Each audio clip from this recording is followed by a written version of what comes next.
आज के Lalan top show में हम बात करेंगे रतन टाटा के बारे में। उनके निधन के बाद देश में क्या हो रहा है, तमाम राजनीतिज्ञ और उद्योगपति रतन टाटा की लेगेसी को कैसे याद कर रहे हैं, उनकी जीवन गाथा क्या है और क्या है टाटा समूह की उपलब्धियां, इन सब पर विस्तार से बात करेंगे। और फिर चलेंगे दिल्ली। यहाँ पर मुख्यमंत्री आवास को लेकर राजनीति हो रही है। एक पक्ष ने सामान बाहर निकालकर ताला मार दिया है और कहा जा रहा है कि नियमों का पालन नहीं किया गया, तो दूसरा पक्ष कह रहा है कि देश के इतिहास में शायद पहली बार ऐसा हुआ है कि जब सिटिंग सीएम को घर से बाहर निकाल दिया गया है। इस खबर पर बात करने के बाद जानेंगे ज़रूरी सुर्खियां, ज़रूरी खबरें। नमस्ते, मैं हूं सिद्धांत और आप देखना शुरू कर चुके हैं दी ललन टॉप शो। देश के अग्रणी उद्योगपति रतन नवल टाटा का 9 अक्टूबर 2024 को 86 वर्ष की आयु में निधन हो गया। 7 अक्टूबर को तबीयत खराब होने पर उन्हें मुंबई के ब्रीच कैंडी अस्पताल में भर्ती कराया गया था। जब उन्हें अस्पताल ले जाया गया तब खबरें उड़ी कि रतन टाटा का निधन हो चुका है। उसी समय यह अफवाहें उड़ी थीं।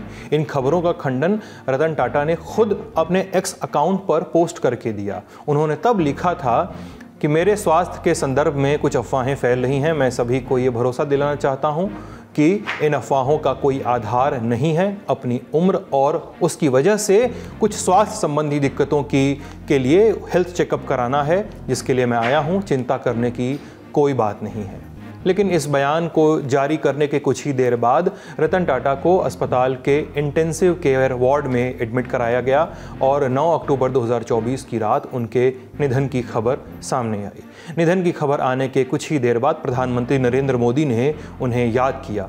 अपने एक्स खाते पर उन्होंने रतन टाटा के साथ अपनी तस्वीरें पोस्ट की और लिखा, रतन टाटा जी एक विजनरी बिजनेस लीडर और एक असाधारण इंसान थे। उन्होंने भारत के सबसे पुराने और सबसे प्रतिष्ठित व्यापारिक घरानों में से एक को स्थिर नेतृत्व प्रदान किया। साथ ही उनका योगदान बोर्ड रूम से कहीं ज़्यादा आगे तक गया।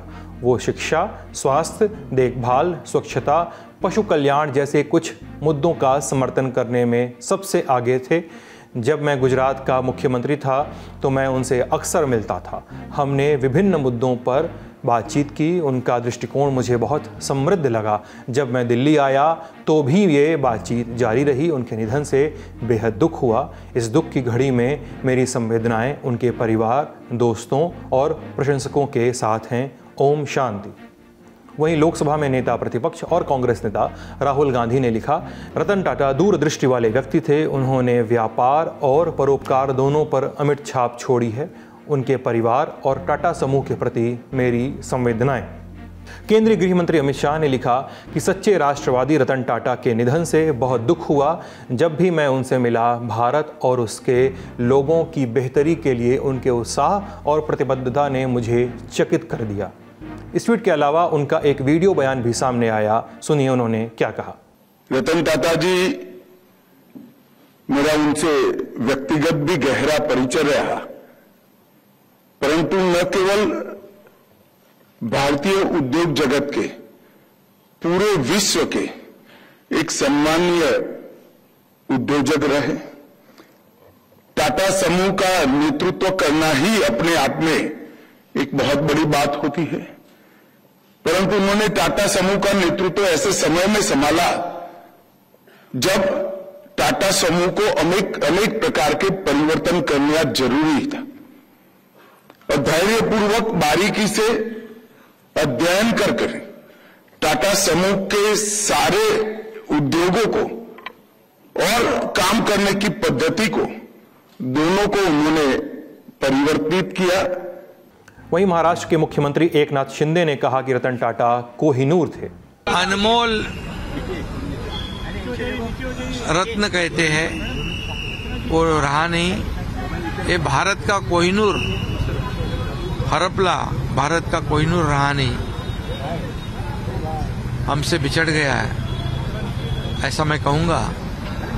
और रतन टाटा जी हमारे में नहीं रहे, ये बहुत ही वेदनादायी दुखद घटना है हमारे लिए, पूरे देश के लिए। पूरे देश का एक अभिमान था, हमारे महाराष्ट्र का भी अभिमान था। रतन टाटा के निधन की सूचना मिलते ही झारखंड, महाराष्ट्र समेत कई राज्यों ने एक दिन के शोक की घोषणा की। फिर भोर 5 बजे के आसपास मुंबई के कोलाबा में मौजूद रतन टाटा के आवास से तस्वीरें फ्लैश हुईं। ब्रीच कैंडी अस्पताल से उनका शव, पार्थिव शरीर जो है वो घर लाया गया था।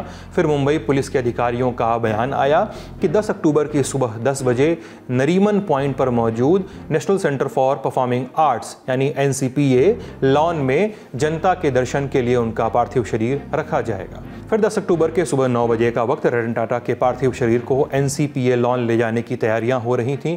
तभी पूर्व क्रिकेटर सचिन तेंदुलकर कोलाबा आवास पहुंचे और रतन टाटा को श्रद्धांजलि दी।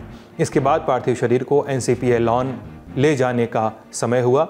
मुंबई पुलिस के आधिकारिक बैंड ने सम्मान दिया और फिर तिरंगे झंडे में लिपटे रतन टाटा को NCPA लॉन लाया गया अंतिम दर्शन के लिए।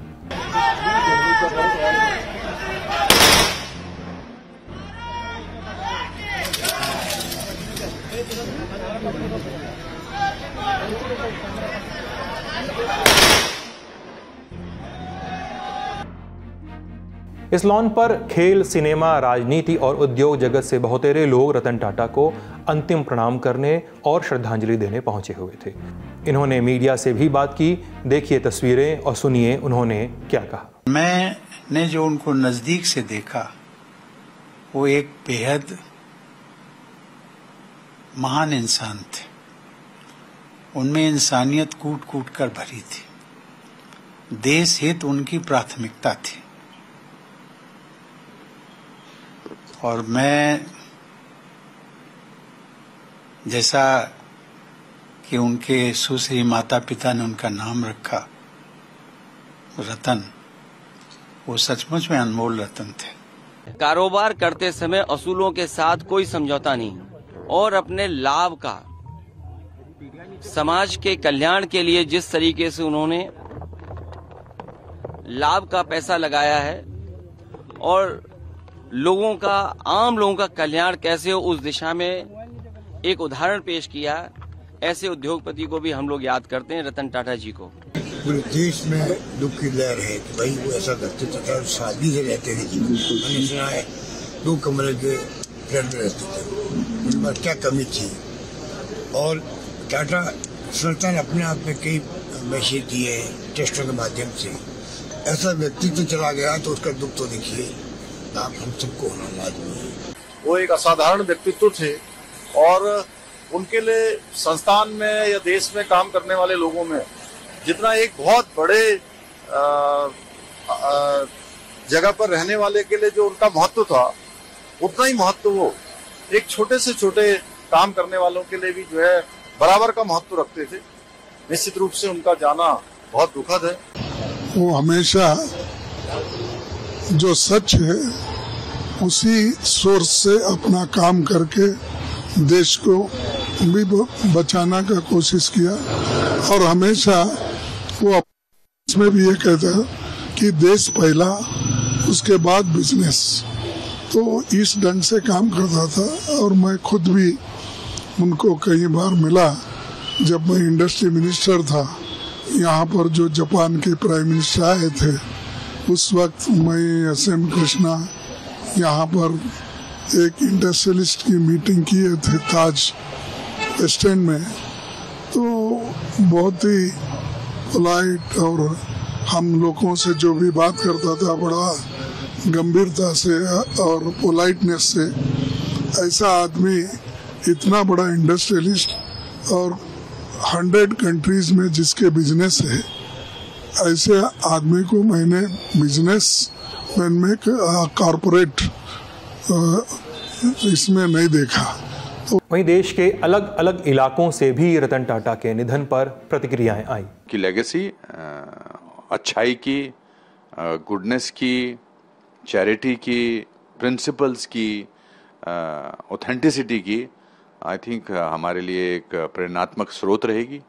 और उनका नाम हमेशा भारत में नहीं बल्कि पूरे विश्व में रोशन रहेगा। बहुत बड़ा उनका प्रभाव रहा है, उनका कंट्रीब्यूशन बहुत बड़ा रहा है और हर जगह पे, चाहे वो हेल्थ में हो, एजुकेशन में हो, इंडस्ट्री हो, हर जगह उनका कंट्रीब्यूशन बहुत रहा है। बहुत से लोगों को उन्होंने इंस्पायर किया है, बहुत से इंडस्ट्रियलिस्ट को उन्होंने इंस्पायर किया है और उनका योगदान, उनका कंट्रीब्यूशन हमेशा भारत याद रखेगा। मैं उनको मिला था इस साल ही मार्च में, तो वो बीमार तो चल ही रहे थे शुरू से, लेकिन बिल्कुल मुझे भी कल पता चला तो बहुत दुख हुआ। और बस वो है कि हम हमारे दिल में वो रहेंगे और हम जो भी उनसे सीखे हैं उनको हमको कंटिन्यू रखना है। और मैं वही बस भगवान से दुआ करूंगा कि बस वो जहां भी रहें खुश रहें, उनकी आत्मा को शांति मिले। उनका जीवन ऐसा था कि वहां से बहुत कुछ है जो हम सीख सकते हैं। मेरा ये प्रिविलेज था कि मैं उनके साथ काफ़ी मेरी करीबता रही कई सालों तक और बहुत कुछ सीखने मिला मुझे उनसे। मेरा उनके साथ कई बार मिलना हुआ, इंडस्ट्री के कारण, पर्सनल भी, CIA के कारण भी, और हर बारी ये देखकर हैरानी होती थी कितनी सिंप्लिसिटी है उनके अंदर, कितनी ह्यूमिलिटी है। इतने बड़े लीडर हैं, ग्लोबल लीडर इंडस्ट्री के, और उनकी जो सोच थी वो बहुत बड़ी सोच थी, बहुत फॉरवर्ड लुकिंग सोच थी। वहीं महाराष्ट्र सरकार ने आज कैबिनेट बैठक में रतन टाटा का नाम भारत रत्न के लिए प्रस्तावित करने का निर्णय भी लिया है। आपको बता दें कि इसके पहले साल 2008 में ही भारत सरकार ने रतन टाटा को पद्म विभूषण से सम्मानित किया था। और अब ब्रीफ में जानते हैं कि रतन टाटा कौन थे, यानी उनका जीवन और उनकी कंपनी टाटा समूह को संक्षेप में। जमशेद जी के 3 बच्चे थे, एक बेटी धुनबाई टाटा और 2 बेटे दोराबजी टाटा और रतन जी टाटा। रतन जी टाटा ने अपने ही दूर के रिश्तेदार के बच्चे नवल टाटा को गोद लिया। बड़े होकर नवल टाटा ने 2 शादियां की। पहली पत्नी सुनु कमिश्रेट से 2 संतानें हुई, एक रतन नवल टाटा और दूसरे जिमी नवल टाटा। तो ऐसे 28 दिसंबर 1937 को रतन टाटा का जन्म हुआ।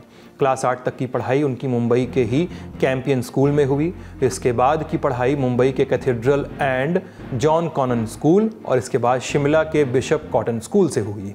इसके बाद साल 1955 में 17 साल की उम्र और रतन टाटा चले गए अमेरिका। रुख अख्तियार किया न्यूयॉर्क के रिवरडेल कंट्री स्कूल का, यहाँ से उन्होंने ग्रेजुएशन किया। फिर साल 1959 न्यूयॉर्क की कॉर्नेल यूनिवर्सिटी से आर्किटेक्चर में बैचलर की डिग्री ली। साल 1962 फैमिली बिजनेस ज्वाइन कर लिया, लेकिन बतौर असिस्टेंट। शुरुआती पोस्टिंग मिली टाटा स्टील में। साल 1970 इस साल टाटा कंसल्टेंसी सर्विसेज यानी TCS ज्वाइन की उन्होंने, और साल 1974 टाटा सन्स ज्वाइन की, पोस्ट मिली डायरेक्टर की। साल 1981 टाटा इंडस्ट्रीज ज्वाइन की, पोस्ट मिली चेयरमैन की।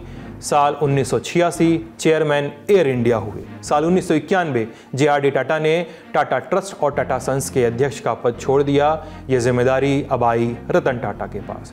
इसके बाद 2 दशकों में कई मौके आए जब टाटा समूह के भिन्न भिन्न वेंचर्स को आगे ले जाने में रतन टाटा ने महती भूमिका निभाई।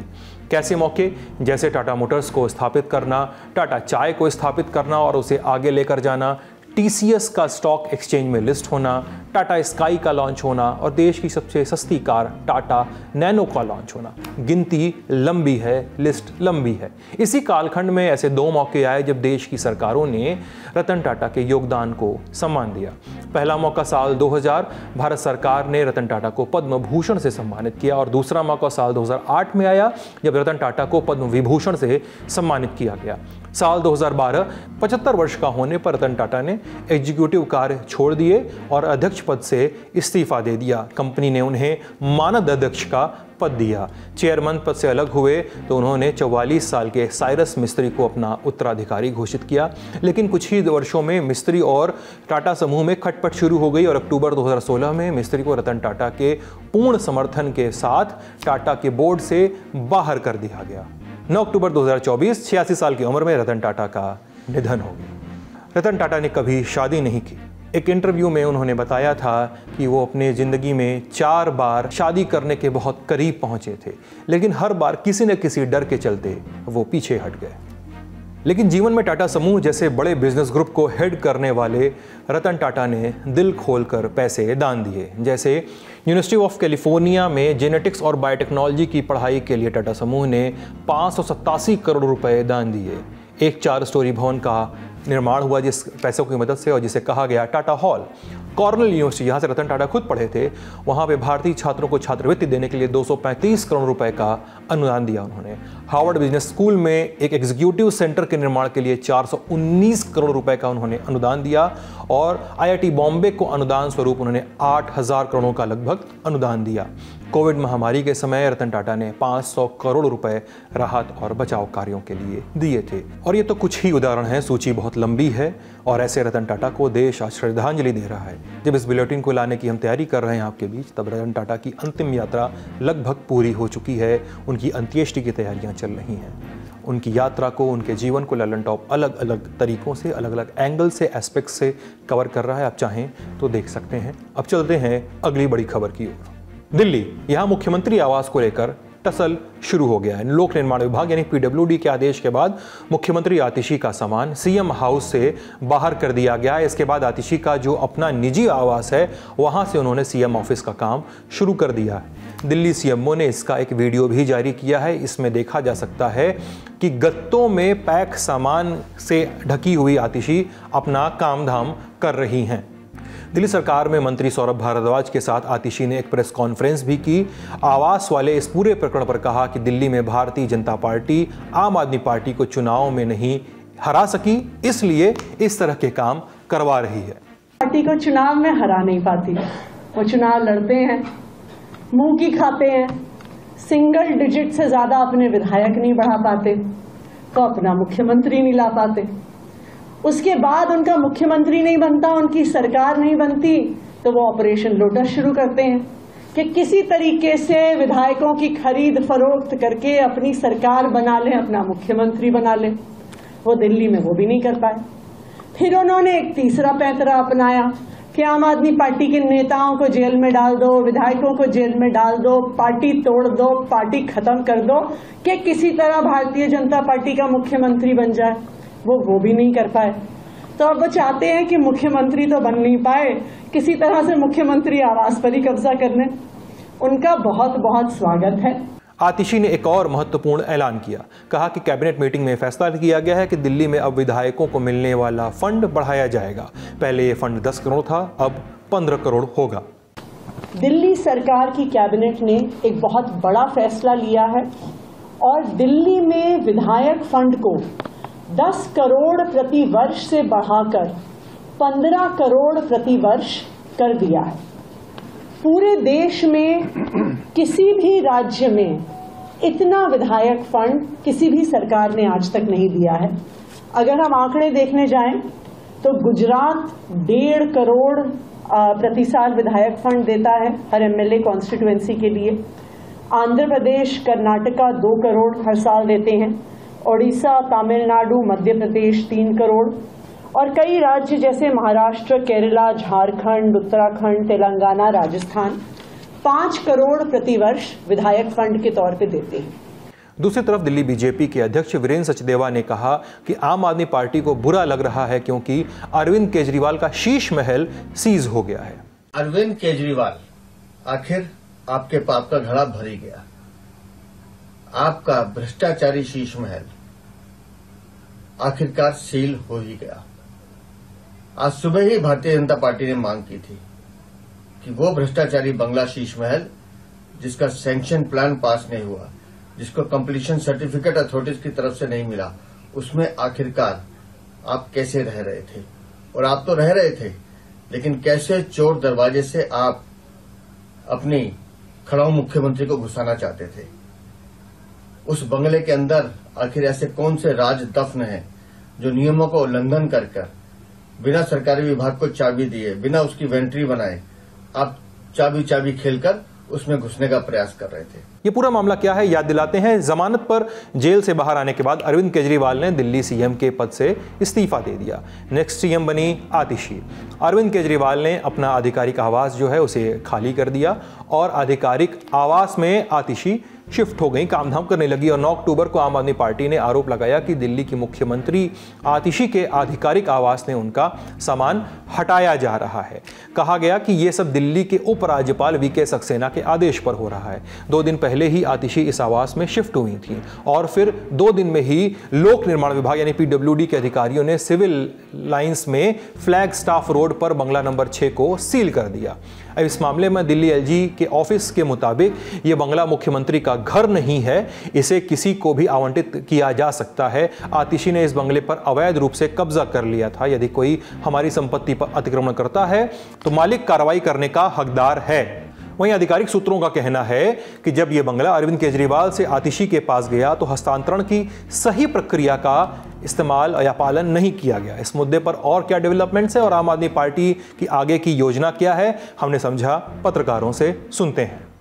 दरअसल अभी आतिशी के नाम पर AB 17 मथुरा रोड अलॉटेड है, तो 2 बंगले एक साथ नहीं अलॉट हो सकते थे। तो पहले आतिशी को अपना पुराना बंगला खाली करना होता, फिर नए बंगले की अलॉटमेंट की जाती, और उस अलॉटमेंट से पहले जब कोई भी अपना सरकारी आवास छोड़ता है, वो चाहे मुख्यमंत्री हो या मंत्री हो, तो फिर वहां पर जो भी सामग्रियां बंगले के अंदर होती हैं उसका पूरा जायजा लिया जाता है, उसका पूरा ब्यौरा लिया जाता है। पीडब्ल्यूडी ये देखती है कि कहीं कोई चीज़ मिसिंग तो नहीं है, कोई चीज़ किन किन चीज़ों को वहां पर मुहैया कराया गया था वो चीज़ें वहां मौजूद हैं या नहीं है। और चूंकि इस 6 फ्लैग स्टाफ रोड को लेकर के एक जांच भी चल रही है, उसकी निर्माण प्रक्रिया को लेकर के उसका मामला तमाम अलग अलग जांच एजेंसियों के सामने है, जिसमें विजिलेंस डिपार्टमेंट भी है, जिसमें सीबीआई जांच भी चल रही है। तो ऐसे में पीडब्ल्यूडी का कहना है कि उसे उस बंगले के बारे में और उसके अंदर क्या कुछ चीजें हैं, उसको जो इन्वेंट्रीज कही जाती हैं उसकी जानकारी लेना और ज्यादा जरूरी हो जाता है किसी को अलॉट करने से पहले। तो ये बंगला अलॉट हो सकता है आतिशी को, बशर्ते पहले तो वो अपना पुराना बंगला खाली करे। दूसरा कि पीडब्ल्यूडी इस पूरे 6 फ्लैग स्टाफ रोड की इन्वेंट्री की जांच करे और उसके बाद उसको अलॉटमेंट कर दे। बात यह है कि अब आम आदमी पार्टी के सामने क्या कुछ विकल्प है। आम आदमी पार्टी 2 तरीके से इस पे पूरा नजर बनाए रखे हुए हैं। दरअसल इसमें जब आतिशी कहा जा रहा है कि आतिशी ने एक ताला लगा रखा है, तो उसके ऊपर अब पीडब्ल्यूडी विभाग ने जाकर के एक डबल लॉक लगा दिया, दूसरा ताला लगा दिया है। तो आम आदमी पार्टी के पास अब ये विकल्प नहीं है कि उस आवास के अंदर कोई अंदर चला जाए, लेकिन वो ताला बंद रह सकता है। तो एक बात तो है क्या कि जब तक ताला आतिशी नहीं खोलेंगी तो वो बंगला किसी और को अलॉट हो नहीं सकता, क्योंकि फिर ऐसा कहा जाएगा कि अंदर कोई जबरन घुस गया, सामान गायब हो गया, तो वो बंगला एक तरीके से खाली पड़ा रहेगा। ये खबर यहीं तक, और अब सुर्खियां। साउथ कोरिया के ऑथर हांगकांग को 2024 का साहित्य का नोबेल पुरस्कार मिलेगा। 10 अक्टूबर को इसका ऐलान किया गया। उन्होंने इतिहास में दर्ज हिस्टोरिकल ट्रॉमा यानी जो ऐतिहासिक चोटें हैं, जो दुख हैं, उनको और इंसानी जिंदगी के तमाम भावों को उजागर करने वाले संदर्भों पर खूबसूरत और संवेदनशील कविताएं लिखी हैं।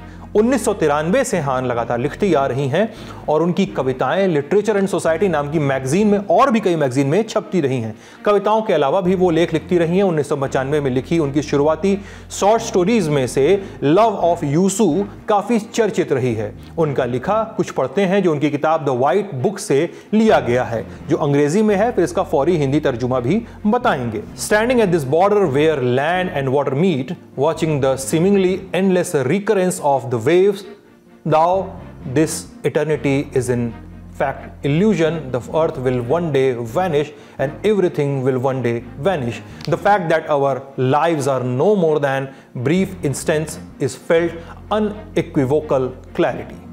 अगर इसका फौरी अनुवाद आपको बताएं हम, तो फौरी अनुवाद कुछ इस तरह होगा कि इस समय मैं क्षितिज सी जगह पे हूँ जहाँ पर धरती और पानी मिलते से लग रहे हैं। यहाँ से मैं पानी में लगातार उठती लहरों को देख रही हूँ। मुझे मालूम है कि ये सब भ्रम है। धरती एक दिन नष्ट हो जाएगी, सब कुछ एक दिन नष्ट हो जाएगा।